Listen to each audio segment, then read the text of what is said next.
Eh bien voilà la question à se poser quand on est au lycée. Et j'irai droit au but en te disant que oui, tu peux devenir accro au shit ou à l'alcool alors que tu n'es qu'au lycée.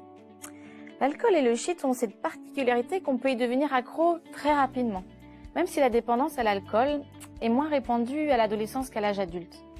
Comment ça se passe? Parfois, sans le vouloir, on prépare soi-même déjà le terrain avant d'être dépendant. Alors que tu es peut-être le premier à dire que tu es le dernier à qui cela peut arriver, tu n'es donc pas à l'abri. Certains jeunes me disent qu'ils peuvent se passer de consommation d'alcool ou de cannabis facilement, et en même temps, ils m'avouent avoir besoin dans la journée d'un petit joint ou d'une bière. Mais c'est ce qu'on appelle la dépendance. En fait, peu de jeunes savent qu'ils sont déjà dépendants et surtout, peu de jeunes le reconnaissent. C'est toujours difficile de reconnaître une chose pareille. Parce que la dépendance, tout d'abord, ça fait peur et qu'ensuite, on a honte de ne plus pouvoir se maîtriser. Bien souvent, les jeunes que je reçois en entretien racontent la même histoire sur leur premier joint. Ça arrive souvent en soirée avec une bande de copains et copines dans une ambiance festive. Mais ce que je remarque, c'est que derrière ce premier joint, les motivations ne sont pas toujours les mêmes. Pour Jules, par exemple, il voulait transgresser un interdit. Il savait que c'était illégal, il voulait se prouver à lui-même et devant ses copains et copines que oui, il pouvait le faire et braver l'interdit. Et puis pour Alix, c'était plus compliqué. C'était un soir où elle voulait tout oublier. Oublier l'ambiance familiale où elle se sentait de plus en plus délaissée par ses parents. Ils se prenaient la tête tout le temps. Et puis elle explique qu'elle en a besoin pour déconnecter de cette vie qu'elle trouve insupportable.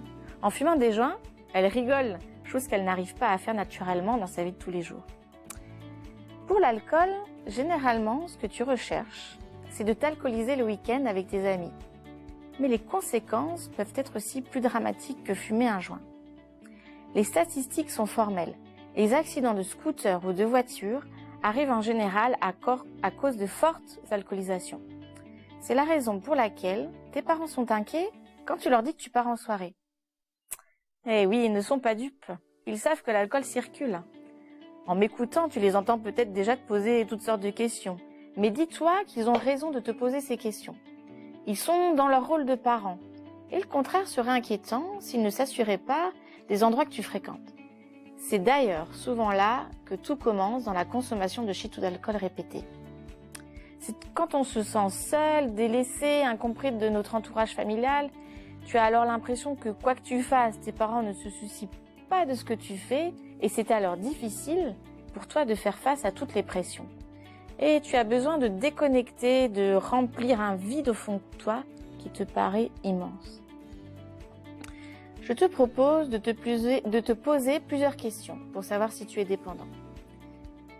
As-tu besoin de consommer des joints tous les jours? Le matin en te levant? Le soir pour t'aider à t'endormir? Si tu as au moins un oui à une de ces trois questions, alors oui, tu es dépendant.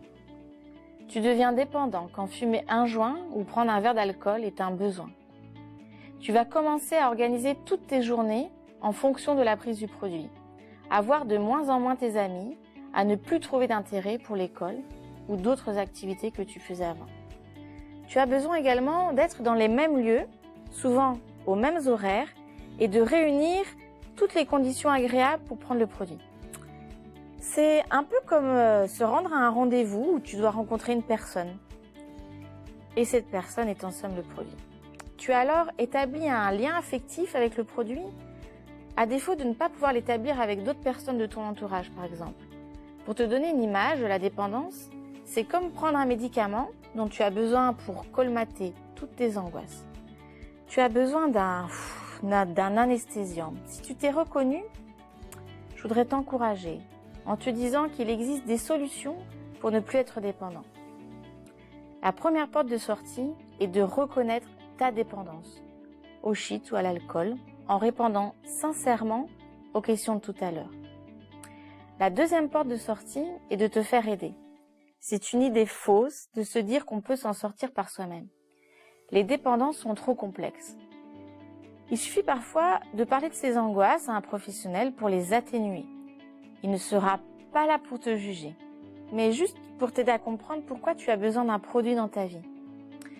Autre chose, Si tu te poses des questions d'ordre spirituel, je voudrais aussi t'encourager à explorer l'amour que Dieu a pour toi. C'est un véritable antidote efficace et souvent oublié quand on touche le fond. Bien souvent, la dépendance est le résultat d'un grand vide affectif.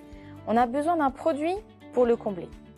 Mais n'oublie pas que rien n'est plus grand que l'amour de Dieu et que lui seul peut combler toutes les brèches de ton vide intérieur.